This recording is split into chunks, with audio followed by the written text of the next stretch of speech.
lebih mengedepankan ya kesepakatan musyawarah untuk penyelesaian kasus PHK ya 16 orang karyawan di PT Dulu. Namun sampai dengan hari ini kita belum mendapatkan jawaban ya atas PHK sepihak tersebut. Nah, yang kedua,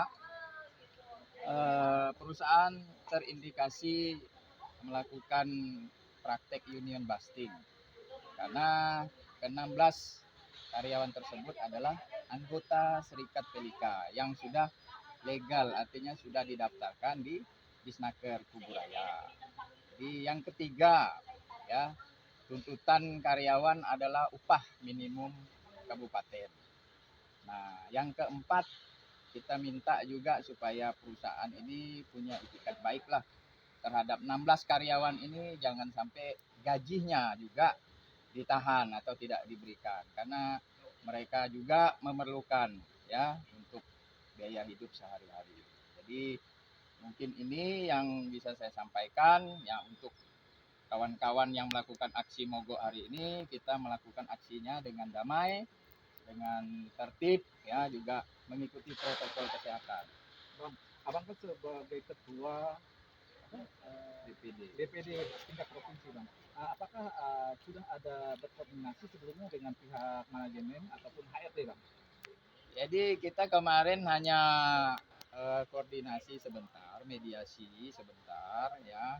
Tapi kita tidak mendengar alasan yang betul-betul kenapa mereka mem-PHK 16 orang ini. Jadi karena tidak mendapatkan alasan yang jelas tentang PHK, kita menuntut dan menolak PHK ini.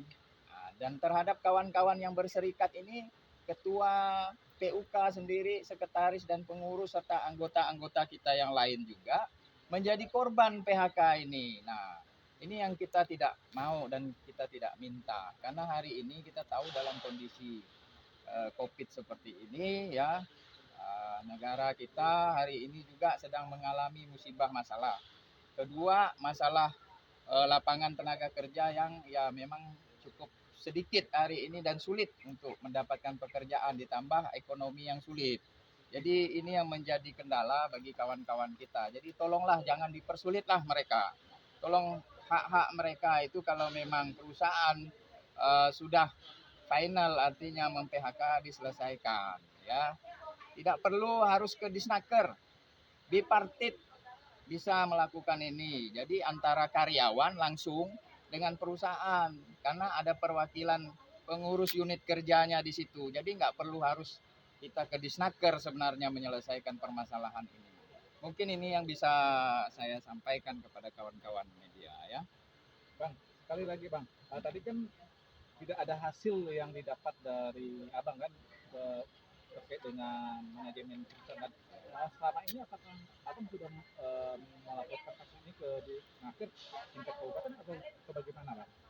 Ya, jadi kalau kita lebih mengedepankan bipartit ya kan sesuai dengan peraturan. Nah, tapi kawan-kawan ini tidak mau. Artinya mereka ini kan kalau menunggu bipartit juga mesti lama. Jadi maksudnya kalau memang bisa diselesaikan di tingkat bipartit antara pengurus unit kerja dengan perusahaan sudah cukup, tidak harus melibatkan tripartit ke Disnaker. Nah, mungkin itu saja. Oke. Ya. Namanya apa, Bang? Nama lengkap saya Roni M. Panjaitan, Sarjana Hukum ya. Selaku Ketua DPD Provinsi Serikat Pelika Kalimantan Barat ya. Jadi mungkin itu ya.